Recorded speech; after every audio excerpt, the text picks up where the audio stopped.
Berdirinya konstruksi ini akan mempresentasikan kelompok kami yang berjudul Unggas Telur. Ada beberapa pertanyaan yang akan kita sampaikan di tempat konsultasi tersebut. Yang pertama, apa saja yang dapat dilakukan agar usaha budidaya unggas telur berjalan dengan baik dan mendapatkan hasil yang maksimal? Yang kedua, apa yang menyebabkan peluang usaha di bidang unggas telur sangat besar? Yang ketiga, faktor apa yang mempengaruhi konsumsi pakan pada unggas telur? Yang keempat, tindakan preventif yang seperti apa yang dapat dilakukan dalam budidaya ayam telur. Yang keempat, bagaimana peran teknologi dalam budidaya unggas telur? Kemudian ada ide dan peluang usaha. Berdasarkan data Kementerian Pertanian, konsumsi telur nasional terus meningkat dari tahun ke tahun seiring bertambahnya jumlah penduduk, sehingga kebutuhan pun meningkat. Masyarakat Indonesia membutuhkan 6,53 kg telur per kapita per tahun. Pada tahun 2017, konsumsi telur nasional mencapai 1,5 juta ton dan diperkirakan akan meningkat hingga 1,7 juta ton pada tahun 2021.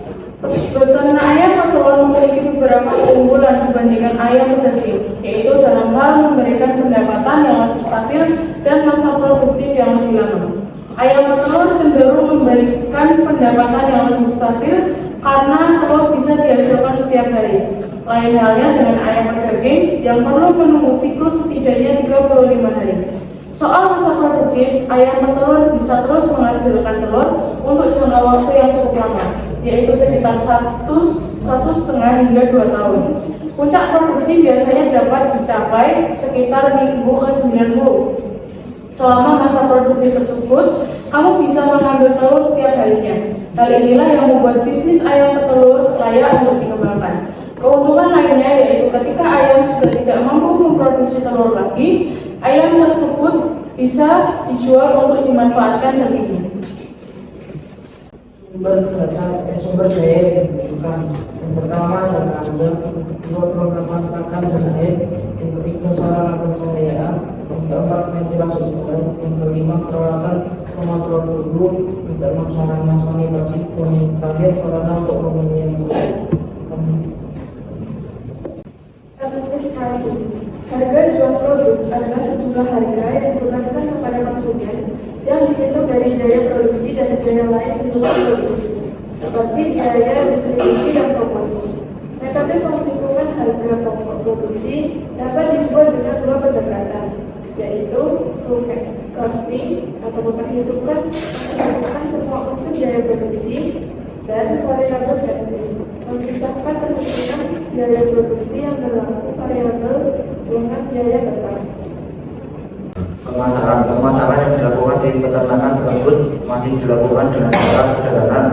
Pemasaran yang dilakukan melalui mulut ke mulut atau dikenal dengan istilah word of mouth. Selain itu, mereka juga memasarkan telur ayam melalui aplikasi chatting, mengantarkan pembelian ke konsumen, memasukkan ke setiap warung, dijemput oleh pedagang mengejar, memasarkan telur perusahaan seperti PT SAI, PT PS. Cara-cara tersebut lebih baik dibandingkan cara pemasaran yang memanfaatkan metode dari mulut ke mulut.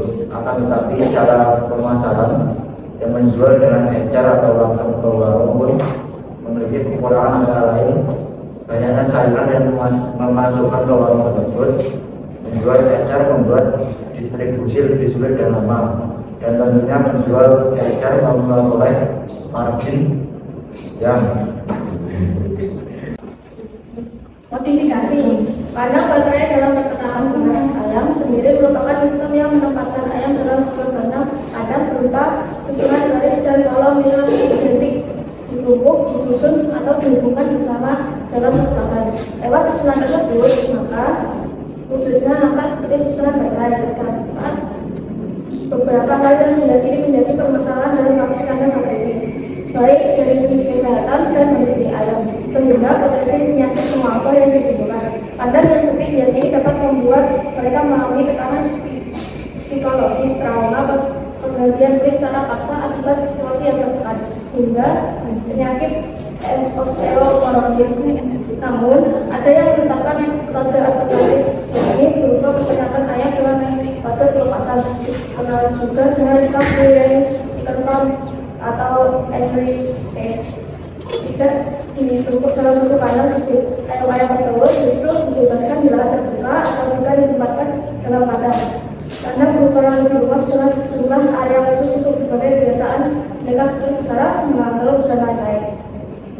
Hubungan antara pengetahuan dan gizi. Telur merupakan salah satu sumber protein hewani yang merupakan kelebihan dibanding protein nabati. Protein hewani mengandung asam amino esensial yang paling lengkap dan lebih mudah dicerna. Sebagai sumber protein hewani, permintaan pasar terhadap telur terus mengalami peningkatan.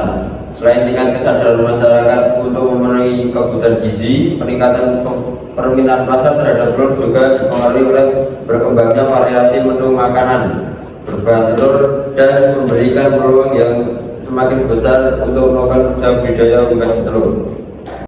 Terima kasih. Ada yang ditanyakan?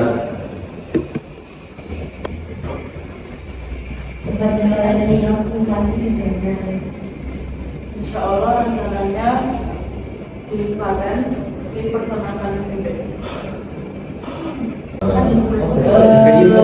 Jika kalian ingin mengobservasi peternak bebek usia maksimal bebek memproduksi telur itu berapa? Bebek dapat mulai bertelur pada usia 4 bulan dan akan mencapai puncak pada usia 6-7 bulan. 6-7 bulan. Apa itu sanitasi? Sanitasi adalah upaya menjaga kebersihan lingkungan dan kesehatan masyarakat melalui pengawasan terhadap faktor lingkungan. Dalam satu kandang itu berapa maksimal kayak apa ya bebek di dalamnya? Masih dijawab. Naik. Jadi kan kandang kan bisa diragamkan ukurannya. Nah, untuk ukuran 7 kali 4 meter itu bebeknya 1 ekor. 7 kali 8 meter. 7 kali 8 meter itu bisa masuk 1 ekor. Akan yang dihabiskan dari kesambilan ini berapa ya? Yang menjawab pertanyaan mudah, harga pakan bebek telur sehari 200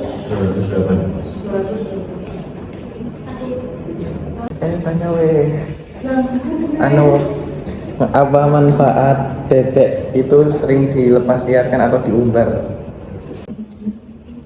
Izin menjawab pertanyaan Bayu. Manfaat bebek dilepas atau daging karena kemarin itu biar Oke. Thank you.